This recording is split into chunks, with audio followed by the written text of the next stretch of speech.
It is day number 39 of vlogging for 20 minutes a day for 365 days. And no edits, no filters, whatever happens, happens. Just like that. You fumble, you slip, it is what it is, it doesn't matter.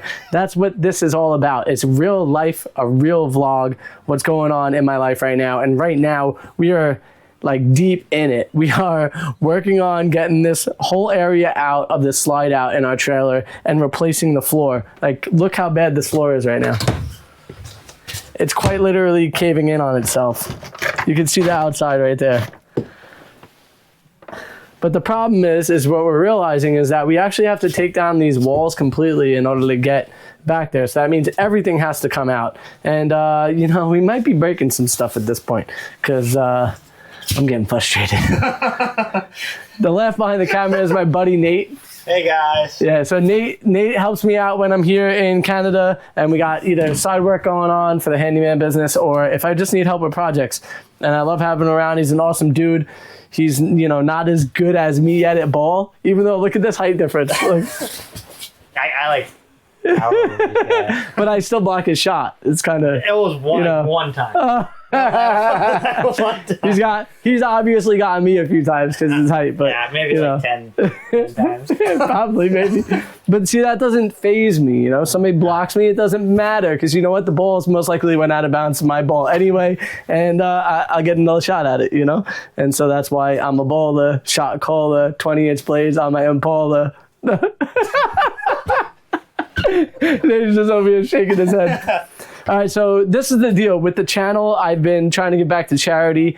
Yesterday, I looked, and we were at $855 of charity donation. Thank you guys so much. That's amazing. That means that we're over $870 in donations. We're trying to get to the goal of $1,000 to be able to give back to kids in need that need food. And I was one of those kids, so that's why it's so near and dear to my heart that being able to give back today means so much to me. Thank you guys for your help with that. And if we don't get to the 1,000, whatever the difference is, I'm going to cover. So please help me so I don't have to cover it. But I will cover it if I need to.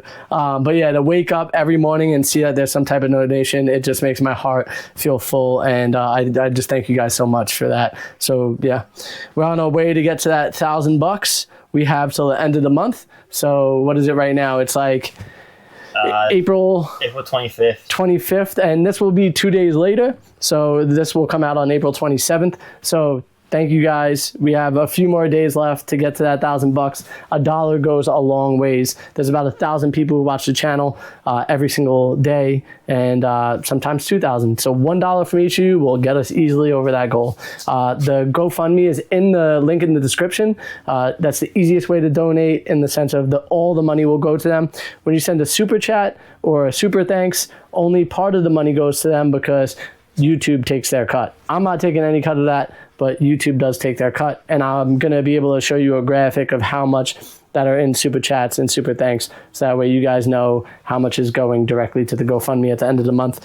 So, but any way you donate, I appreciate it. I just want to see them get the most out of it.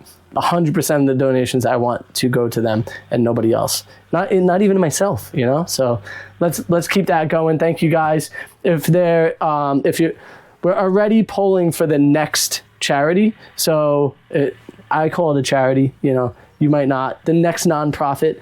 And you could go into our community page and you can look at the poll and vote on something. We're going to pick one of those 3 that are there right now. Alex chose them. One is where Paco came from. That's our little dog, our little Chihuahua. He's awesome, and we're so happy that we rescued him. He kind of saved our life.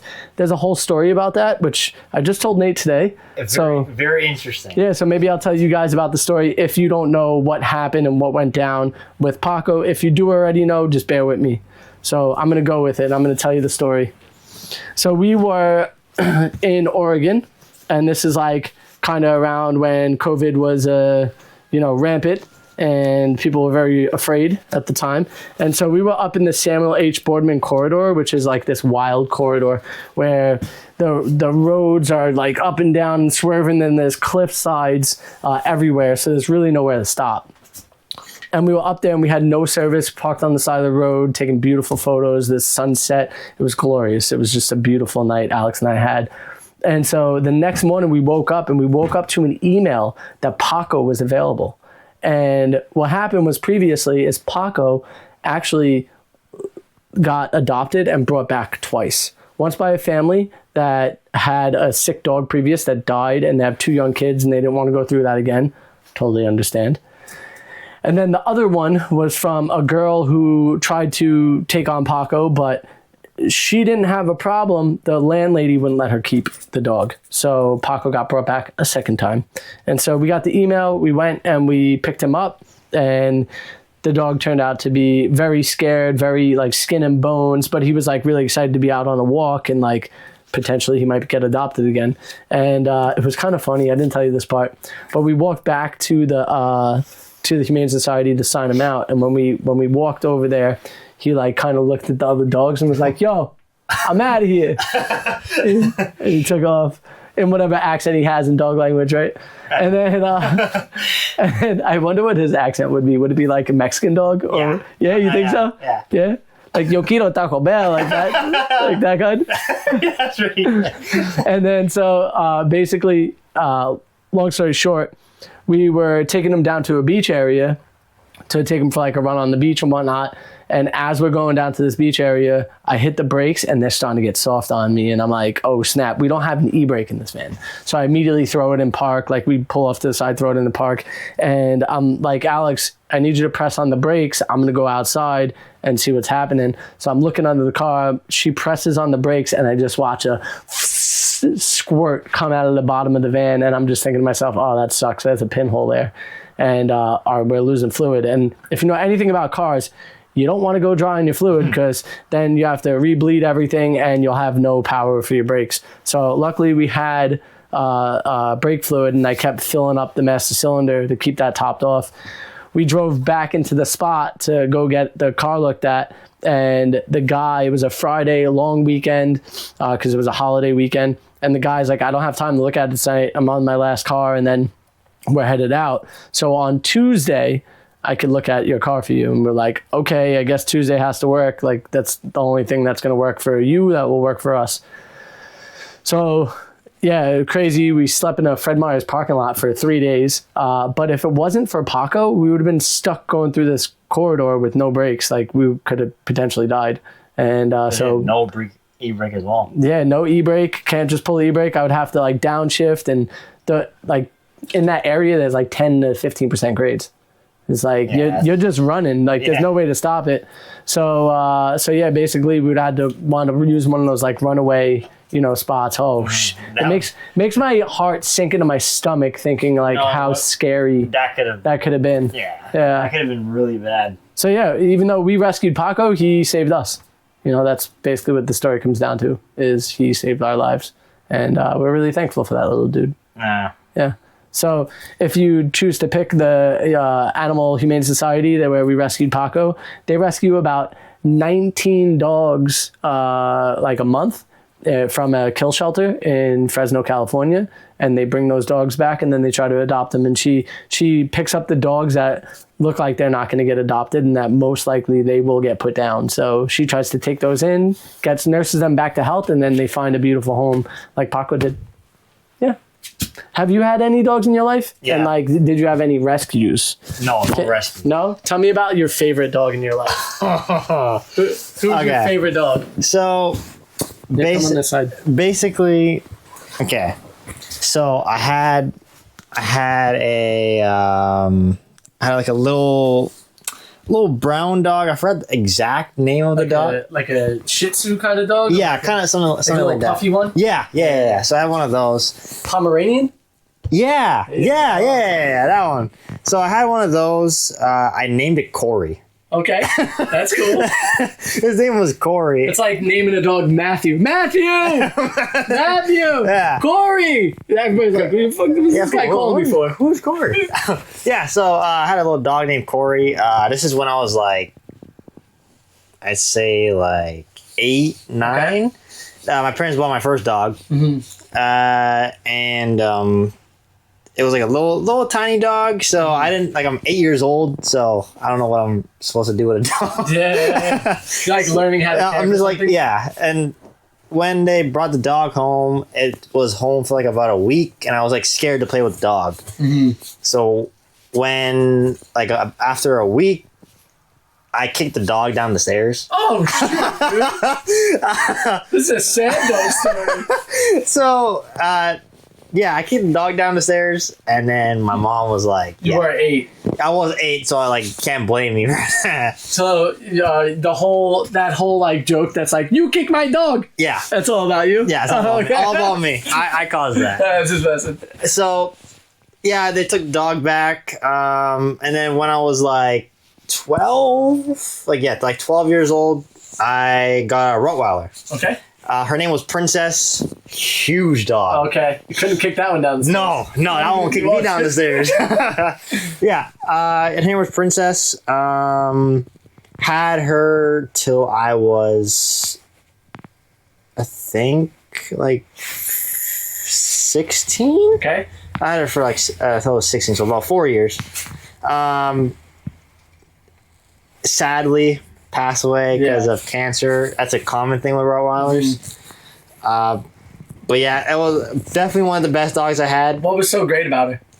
She loved ice caps. Oh, okay. She loved ice caps. Anytime my mom came home from work, my mom would bring an ice cap, a large one, Okay. not no medium or small, and she would put it on top of the counter, and and then like 5 minutes later, when she comes back up the stairs, it's gone. So it wasn't meant for her to eat it. But... No. She would, and then my mom would keep putting in higher and higher and higher spots, and she would still get it. Yeah, that dog loved ice caps. Loved playing basketball. Oh, interesting. My dad taught her how to play basketball. Okay. Did she pass you the ball and stuff? Mm-hmm. So like in my backyard, there was like a lot of space. Yeah. So she had enough room to like jump and hit the ball and like hit it in different spots. She like sometimes she would score too. So she was telling me that she was like the original Air Bud. Yeah, that is the original Air Bud.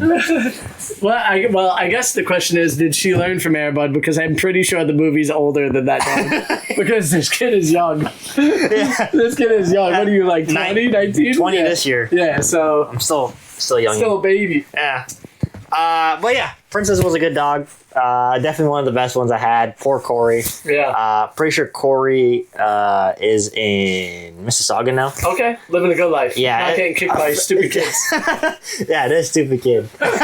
You know what? I think the reason for the story is that, like, you'll learn from it, right? I did learn. The dog again. Don't mess with a Rottweiler. Yeah. No. And then, like, on top of that, like, now you know, like, that's not the way to act around the dog, right? Especially like a little dog like that. Yeah, and like even today, like with Everly, she wants to grab on Paco's tail, and like trying to teach her this is actually kind of hard. It's hard to teach a little kid how to be nice with a dog because like they're like, oh, what is this? Yeah. Like, what is this thing for? Like, yeah. Well, you're right, and it's like fun, and it's like engaging, and if the dog isn't mean, if it's never nipping at you or something like that, then the kid is gonna like take advantage of the dog. Exactly. I remember I used to do silly things with. I had a cat when I was little, and the cat's name was Tiger, and I loved that cat. It was awesome. It was a rescue. Also found like a gutter in Brooklyn. My dad found it and brought it home, and my dad was like, "This is like an indoor-outdoor cat. Like it has to be able to live outside too."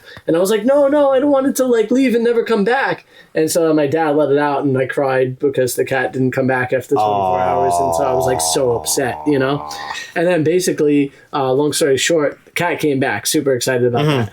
I used to like hold this cat and swing in circles. Like, seriously? Yeah, bro. I don't know how the cat didn't like just claw the living crap out of me. But it was like the nicest cat in the world where like I would like let it go onto like throw it onto the couch and stuff. Nothing. The cat would still come back and just like love on me. Yeah, like sometimes like cats are just like they can be really calm. Yeah. Or like if you like get it mad, like they will full on come at you with the claw. Yeah, with like the claw. Like one time, my friend had a cat. That cat got put down, I think. Oh yeah. Yeah, because it got too wild. Okay. Because like they've been trying to like they're trying to train it. Yeah. But you did that. But couldn't. So when I went over to the one time when like I guess they kind of just got the cat. Okay. They the cat came at me.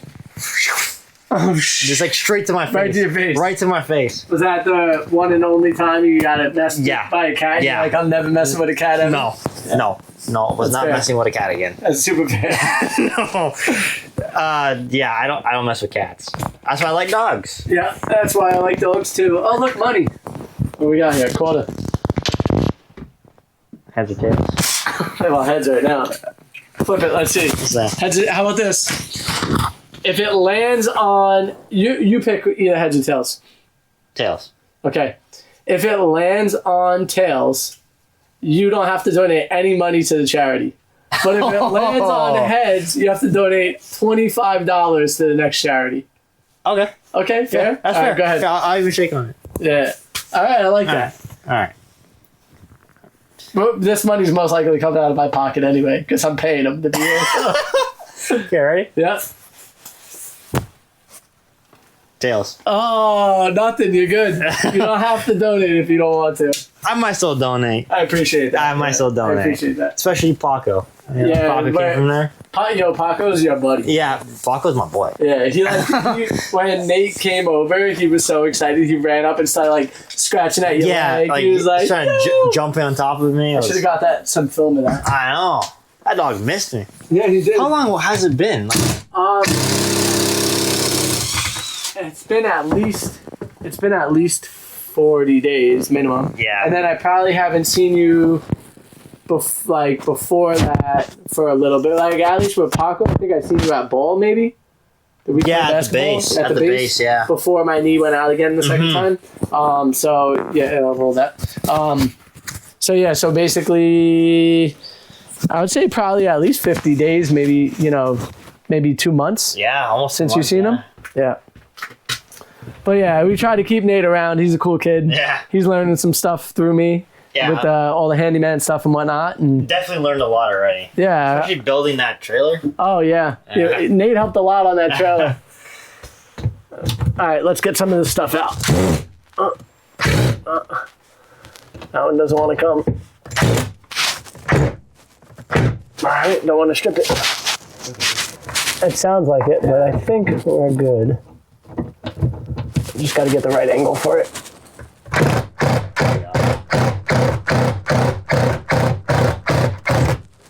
All right. Frank the handyman. I do some things good and I do some things bad, but at the same time, it's going to get done, Yeah. But I try to do things right. We've built some beautiful stuff. I'm trying to figure out where. Here, you can hold it for a bit. I built some beautiful stuff, actually, with Nate involved. Can you just tap the back? Just seeing how much time. Oh, I need a comment of the day, so let's grab that before I continue on with this. We built some beautiful stuff together. We did that ceiling in the people's house, the tongue and groove ceiling. That's how it all started. Yeah, that was one of them. And then I think you helped me with the deck here a little bit, right? Yeah, we did. And then the trailer. What else did we do? We've done more than that. Yeah.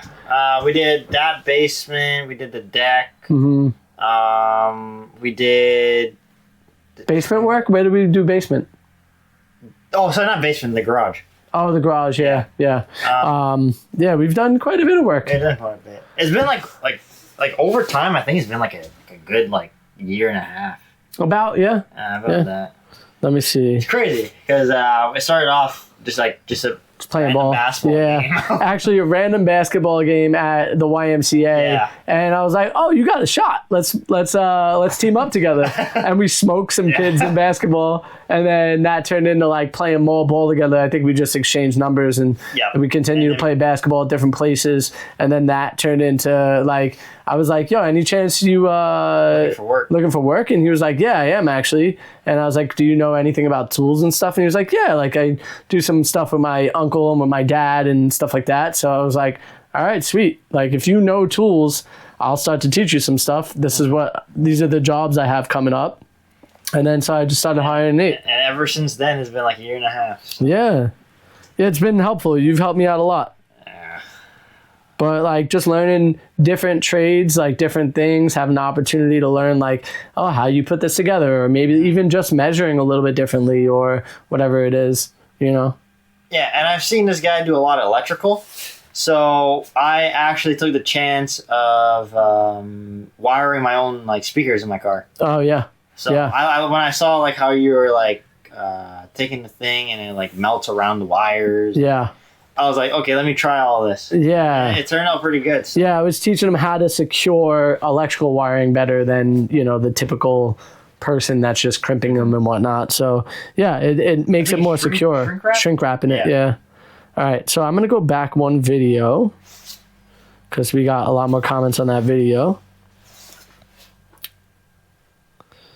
Yeah, I have had a surgery delay. I now have a day of May 8th. I think I said it in the last video.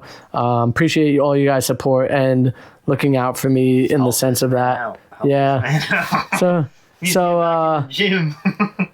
here's the comment of the day. It comes from Bridget Holland. It says, "Admire your honesty. You are very noble. You'll be great. Things have a way of working out. The friends you have at the meetup will certainly be supportive." I appreciate that. That's beautiful. That's the biggest thing is I really want to always be honest and I always want to help out. And so showing you guys that I'm not perfect, I think is really is kind of perfect. It allows you to be who you are too as well. So I appreciate you guys. It's been 20 minutes. See you tomorrow.